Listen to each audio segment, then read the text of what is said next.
சிகப்பு கடலக்காவை விட இந்த ஆந்திரா கடலக்காய் தாங்க திருவுறத்துக்கு பூ மாரி இருக்குங்களா, ஆனா காயும் நல்லா கொத்து கொத்தா புடிச்சிரும். சிகப்பு கடலக்காய் வந்து கம்மியா தான் பிடிக்கும். ஆனா ரேட் அதுதான் ஜாஸ்தி. இது ரேட் கொஞ்சம் கம்மியா இருக்குங்களா.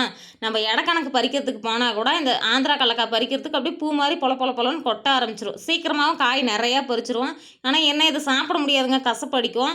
ஆனா இந்த எலி பெருக்காலாம் முன்ன அந்த கசப்பா இருக்குன்னு சொல்லி இது சாப்பிடாது. ஆனா இப்பலாம் சாப்பிடவும் ஆரம்பிச்சிருச்சு. தீனி இல்லாத கொடுமைக்கு என்ன பண்றது?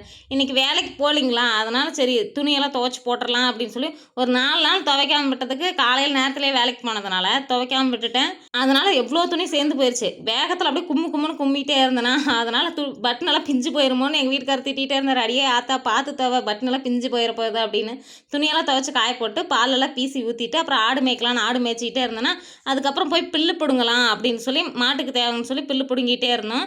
நம்ம என்ன தான் களக்கொத்து போட்டு கொத்தி க்ளீனாக வச்சுருந்தாலும் அந்த 1, 2 தப்பு புல்லா இருக்கிறது நெறைய சேர்ந்து போயிருங்களா, அதெல்லாம் பில்லு வெட்டிட்டு போறங்காட்டி, அஞ்சரங்கிறப்பயும் இருட்டு கட்டுற மாரி ஆயிருச்சு. சரி கோழியெல்லாம் அடைக்கலான்னு போய் பார்த்தா, இந்த சேவல் கொத்துறா மாரியே பார்த்துக்கிட்டே இருந்தது.